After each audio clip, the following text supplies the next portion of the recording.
بسم اللہ الرحمن الرحیم نحمدہ ونصلی علی رسولہ الکریم اما بعد السلام علیکم ورحمۃ اللہ وبرکاتہ۔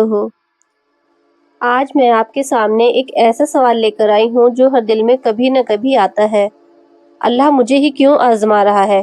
میری زندگی میں ہی اتنی پریشانیاں کیوں ہیں؟ اگر یہ سوال کبھی آپ کے دل میں بھی آیا ہے تو یقین مانیے آپ غلط نہیں ہیں، آپ ایک انسان ہیں۔ اللہ کا امتحان کیا ہوتا ہے؟ دیکھیے بہنوں اور بھائیوں، اللہ اس دنیا میں کسی کو بنا وجہ دکھ نہیں دیتا۔ یہ دنیا آرام کی جگہ نہیں، یہ دنیا امتحان کی جگہ ہے۔ کوئی غریبی سے آزمایا جا رہا ہے، کوئی بیماری سے، کوئی اولاد سے، تو کوئی رشتوں سے۔ اور حیرانی کی بات یہ ہے، جن سے اللہ سب سے زیادہ محبت کرتا ہے انہیں سب سے زیادہ آزماتا ہے۔ پریشانی مطلب اللہ ناراض ہے؟ نہیں، اکثر ہم سوچ لیتے ہیں شاید اللہ مجھ سے ناراض ہے۔ نہیں بہنوں اور بھائیوں، ہر پریشانی ناراضگی نہیں ہوتی، کبھی کبھی پریشانی اللہ کی طرف سے بلاوا ہوتی ہے۔ جب انسان دنیا میں کھو جاتا ہے تو اللہ اسے کسی تکلیف کے ذریعے اپنی طرف موڑ دیتا ہے۔ اگر آج آپ رو رہے ہیں تو ہو سکتا ہے اللہ آپ کو گناہوں سے صاف کر رہا ہو۔ اللہ کسے زیادہ آزماتا ہے؟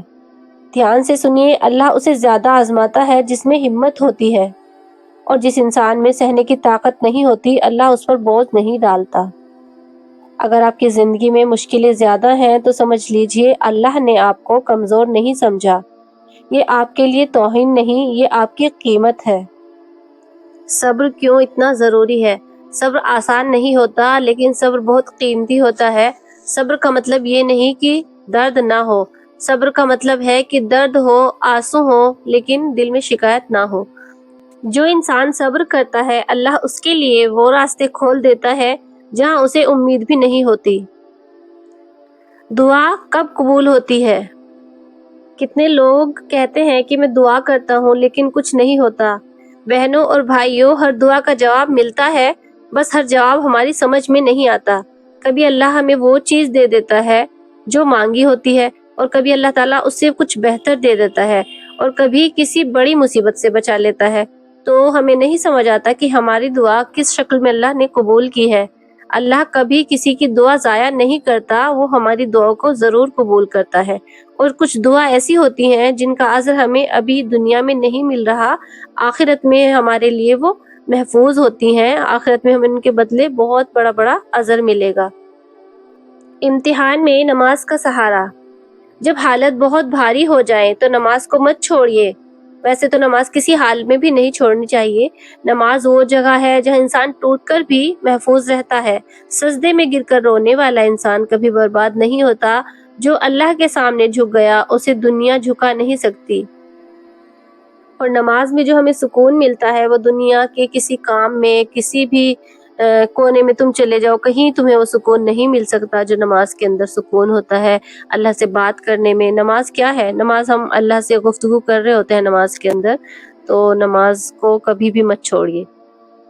اور ایک اور ضروری بات جو میں آپ سے کہنا چاہتی ہوں، اللہ امتحان میں اکیلا نہیں چھوڑتا۔ بہت بار ہمیں لگتا ہے کہ پریشانی آئی ہے اور اللہ نے ہمیں چھوڑ دیا، لیکن سچ یہ ہے کہ اللہ امتحان دیتا ہے مگر انسان کو اکیلا نہیں چھوڑتا۔ وہ ہر قدم پر دیکھ رہا ہوتا ہے کہ آپ کیسے رو رہے ہیں، آپ صبر کر رہے ہیں، اور آپ شکایت کر رہے ہیں یا شکر۔ کبھی کبھی اللہ ہماری زندگی سے کچھ چیزیں اس لیے ہٹاتا ہے تاکہ ہم صرف اسی پر ٹک جائیں۔ ٹوٹنے سے پہلے اللہ سنبھال لیتا ہے۔ یاد رکھیے، اللہ انسان کو پوری طرح ٹوٹنے نہیں دیتا۔ جب صبر کی حد آنے لگتی ہے تبھی اللہ کوئی نہ کوئی راستہ کھول دیتا ہے، کبھی کسی انسان کے ذریعے، کبھی کسی بات کے ذریعے، اور کبھی بس دل میں اچانک سکون اتار دیتا ہے۔ اگر آج تک آپ سنبھلے ہوئے ہیں تو سمجھ لیجئے اللہ نے آپ کو تھاما ہوا ہے۔ امتحان ہمیں کیا سکھاتا ہے؟ امتحان صرف درد دینے نہیں آتا، وہ ہمیں بہت کچھ سکھانے آتا ہے۔ وہ ہمیں سکھاتا ہے کون اپنا ہے، کون پرایا ہے، اور کون صرف ضرورت تک ساتھ تھا۔ وہ ہمیں سکھاتا ہے دعا کیسے کی جاتی ہے، آنسو اللہ کے سامنے کیسے گرتے ہیں۔ اگر زندگی میں امتحان نہ ہو تو انسان شاید اللہ کو ڈھونڈے ہی نہیں۔ شکایت نہیں، باتیں کریں۔ بہنوں اور بھائیوں، اگر دل بھاری ہو تو شکایت مت کیجیے، اللہ سے باتیں کیجیے۔ اللہ سے یہ مت کہیے کہ یہ سب میرے ساتھ ہی کیوں ہوا، بلکہ یوں کہیے کہ یا اللہ تو جو بھی کر رہا ہے مجھے سمجھ نہیں آ رہا، لیکن مجھے تجھ پر بھروسہ ہے۔ یہ ایک لائن عبادت بن جاتی ہے۔ امتحان اور گناہوں کی معافی۔ کبھی کبھی پریشانی ہمارے گناہوں کی صفائی ہوتی ہے۔ اللہ اس دنیا میں تکلیف دے کر آخرت کی سزا ہلکی کر دیتا ہے۔ سوچئے اللہ کی کتنی بڑی رحمت ہے۔ اگر آج آنسو نکل رہے ہیں تو ہو سکتا ہے کل مسکان زیادہ بڑی ملے۔ اور آخر میں بس میں اتنا ہی کہوں گی کہ اگر آپ کے زندگی میں آج امتحان چل رہا ہے تو مایوس مت ہوئیے۔ آپ اللہ کی نظر میں ہیں، آپ بھلائے نہیں گئے۔ صبر رکھیے اور نماز پر توجہ دیجیے اور دعا کرتے رہیے۔ اللہ ہر امتحان کے بعد انعام ضرور دیتا ہے۔ انسان غفلتوں میں ڈوبا ہوا ہے، اللہ کی محبت کو بھول بیٹھا ہے، ورنہ اللہ تو ہمیں 70 ماؤں سے زیادہ محبت کرنے والا سچا رب ہے۔ ایک ماں اپنے بچے کا اتنا سا دکھ بھی برداشت نہیں کر سکتی، تو وہ 70 ماؤں سے زیادہ پیار کرنے والا رب کیسے ہمارے دکھوں کو برداشت کر سکتا ہے؟ وہ ہمیں امتحان میں ڈال کر ہمیں آزمانا چاہتا ہے کہ ہم اس سے کتنی محبت کرتے ہیں اور کتنا ہم اس کی محبت کو سمجھتے ہیں۔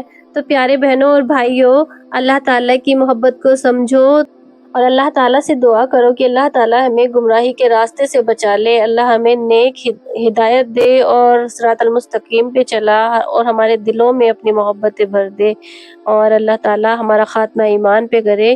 اللہ تعالیٰ ہمیں کہنے سننے سے زیادہ عمل کرنے کی توفیق عطا فرمائے، ہماری زندگی دین کے لیے ہو اور ہمارا خاتمہ ایمان پر فرمائے۔ اللہ تعالیٰ سے اپنے لیے بھی دعا کیا کریں اور اپنے جو بھی بہن بھائی پریشان ہیں، جو بھی مشکلوں میں ہیں، جو مسلمان بھائی، سب کے لیے خوب ساری اللہ سے دعائیں کیا کریں، کیونکہ اللہ تعالیٰ کو نا اپنے سے زیادہ ہم جو دوسروں کے لیے دعا مانگتے ہیں، اللہ تعالیٰ کو وہ دعا بہت پسند ہے۔ تو اللہ تعالیٰ سے جب ہم اپنے لیے دعا کرتے نہیں دوسروں کے لیے دعا کرتے ہیں نا، تو اللہ تعالیٰ ہمارے حق میں بھی بہتر کرتا ہے۔ تو اللہ ہماری تمام دعاؤں کو قبول کرے، آمین۔